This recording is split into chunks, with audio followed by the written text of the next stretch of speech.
Good morning, everyone. Thanks for joining me here on the WITN First Alert Desk at 8 o'clock. Hope you're all having a wonderful Tuesday morning, and I hope you all enjoyed your first day of fall yesterday. Today is the first full day of it, and we will definitely not be seeing those fall-like temperatures out there today, unfortunately. But we did try to get into the fall spirit. As you can see, we have a friend here. Jim and I were talking about him during our first segment, What's Brewing with Gigi and Jim, earlier this morning. We're going to ask Charlie. We're guessing that this is Charlie's beautiful artwork. We're going to ask him if this guy's got a name. If not, I'm going to ask you guys to come up with a name for our pumpkin friend here as we kick off the fall season with some summer-like temperatures. Jim's going to talk a little bit more about what we're going to be seeing over the next few days, also rain chances, when those will be coming, and then what's going on in the tropics. I know yesterday when I was on my phone, I kept seeing notifications about Gabrielle and her strengthening. She went from a Category 3 quickly to a Category 4. She's still brewing in the Atlantic. Safe to say that we will not be feeling the impacts of Gabrielle, maybe some surf from her movements, but other than that, we are A-okay. Jim, of course, is going to talk about all of that in just a few moments. We do have a story out of Farmville. A few weeks ago, we brought you a story about the town of Farmville wanting to bring a new fire station to their community. The one that they use currently is nearly 100 years old, and it actually cannot fit a ladder truck. So they're looking to make improvements. They're looking to bring a new facility to their town. And of course, with a new facility becomes a lot of money, and it's something that they're looking to continue getting funds, loans, and whatnot. But they do have a date set. They're looking to break ground on the new fire station next week.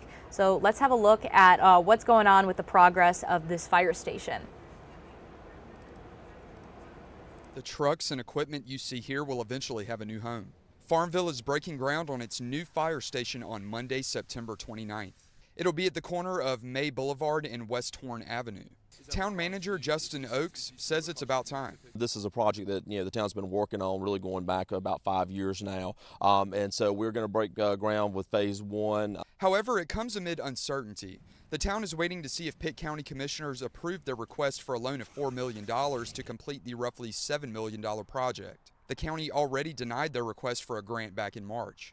The town was awarded $3.7 million in federal grants. The local government commission approved their request to borrow $2 million from a bank earlier this month. However, that loan will only cover phase 1, which would include construction for an aerial truck. The town would need another loan for phase 2. Either way, residents say they're happy it's at least getting started. It feels wonderful. They've been working on it forever, because I've been here forever. Their current facility is 97 years old, and it can't fit an aerial truck inside. Firefighters say new businesses like potential apartment complexes would need to be multiple stories, and if there's a fire on a higher floor, mutual aid would need to be called for their aerial. They say that stops a lot of them from building in Farmville. A member of the town's Chamber of Commerce says this would fix that. For me, anything that's new that helps us recruit new business, it's always a plus. So I'm super excited about this. Yeah, so hopefully, like they said, I believe they said next Monday, they'll be holding a groundbreaking ceremony to, get this all started. I know they're still working on getting some of the funding to fully fund this project. But like they said, it's going to be a good investment in the community, especially because right now their current station can't fit a ladder truck. And I know that the economic development director had just mentioned it'll be a boost for the community as well because of insurance rates. When fire stations can, actively and get there on time and get more people might done. Move there knowing they have the facilities to take care of all possible fire scenarios. Exactly. It's a big deal. I agree, and a beautiful community. I used to live in Farmville. I'm happy for them. It's nice that they were able to do this. It looks like they're still working out some of the finances to make sure the money's all covered. But yeah, groundbreaking for that big new fire station in Farmville. Yep. Good job. Awesome. All right, well, let's talk weather. Yeah, we'll dig in. I want to start off with the fog. I got a call because I think last time we were up I said no fog in Greenville, and we got an email, Jim, there's foggy at the airport, and indeed that fog did thicken on the north side of Greenville, while the downtown area is doing okay. And that happens a lot. The population centers, they don't fog over until you get outside of the downtown areas a bit where the air is cooled a little more. The better the air is cooling, the higher the chance of fog. And that visibility map certainly showing a pretty good swath from Windsor to Williamston through the north side of Greenville, showing a 0 there. So under an eighth of a mile maybe. The airport, that's where it's coming. I can tell you right now outside the studio, there's no fog. It looks good out there. Down into Greene County, you're dealing with the fog into Wayne County as well. But we've kind of turned the corner. That fog will start to thin out in the next few hours. Goldsboro, you're in it. 64, that looked pretty good an hour ago. That's sticking back up. There's the airport in Greenville. Foggy north side of the river, 63. And then we come into the studio area. That looks good.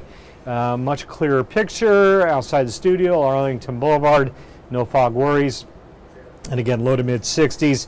Boy, that looks nice. Washington waterfront sitting at 61 on the thermometer.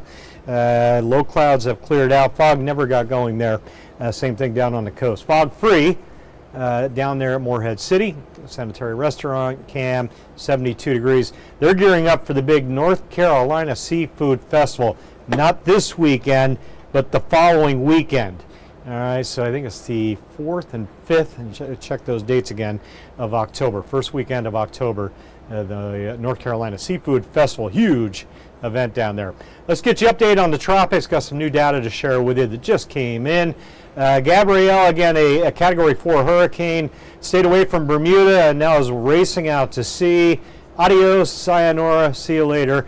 That's a powerhouse storm, folks. Category 4, 140 mile per hour wind, major hurricane, sustained winds, gusting near 170 around the eye of that storm. But again, moving out to sea, just getting some bigger swells in our beaches, dangerous rips. So just got updates on our development areas. Both have come up another 10%. The red area 90%, the orange area 60%. Two different systems tracking towards the west-northwest late week into the weekend. I've got all kinds of different solutions on how things will evolve out here, but the bulk of the data keeps the system off the coast, maybe melding the two areas together late weekend next week. So we don't really know exactly how this is going to evolve yet. We'll watch both of these areas, obviously, very closely as we head over the coming days. One last graphic, then we'll jump to the 8-day. The ECU game Thursday evening looks good. 90 tailgating, a little hot, but rain should stay out of here until later in the overnight, Thursday night. All right, 8-day forecast. The air temp 87, 89, 90. Rain chance late Thursday, more so Thursday night, 30%. Friday, Saturday. Could end up pretty wet in there. We could use a good shot of rain. We may get it with a cold front, not a tropical system. Sunday, Monday, depends on what happens with our tropical entity. Right now, I'll put a 20% on that. Lots of details we're working on to see how that comes together, Gigi. And I don't want to jump on anything just yet. The bulk of the data does show it's kind of hanging off the coast and then maybe kicking out to sea. Maybe those two areas coming together to form one storm. But again, until we get a better consensus, we can't really lock in on anything yet. Okay, got it. Well, I just want to say thank you all for joining us this morning. Just want to say hello and good morning to Amanda. Amanda's telling us she loves the fall, but she misses her little hummingbird friends. Yeah, I guess, that is the sad part about the summer coming in and going, is that a lot of those summer hummingbirds hitting the road. Yeah, they'll be back in the spring. Yep. They'll come back around. And we feel it as well. My wife, Cherie, we've got a half dozen hummingbirds that have been hanging around the house. Nice. They're gone. They're going away? Yeah, it's just sad. That's too bad, but that's okay. Like Amanda said, there's always a positive, pretty colors with the falling leaves, so excited to see that as well. And then also wanted to say good morning to Bernice. Good morning to you. And you're saying it's foggy there in Duplin, but thinning out quickly, so glad to hear that as well. Yeah. Just drive safe if you're still in your commuting hours. If you're heading out to work today, just be careful. Use those low beam lights too. Yeah, slow down. Give yourself extra time. Just don't do anything foolish, or be smart on the roads. All right. Well, thanks for joining us again. Hope you all have a wonderful rest of your Tuesday. This hour of the WITN First Alert Desk is sponsored by Toyota of Goldsboro.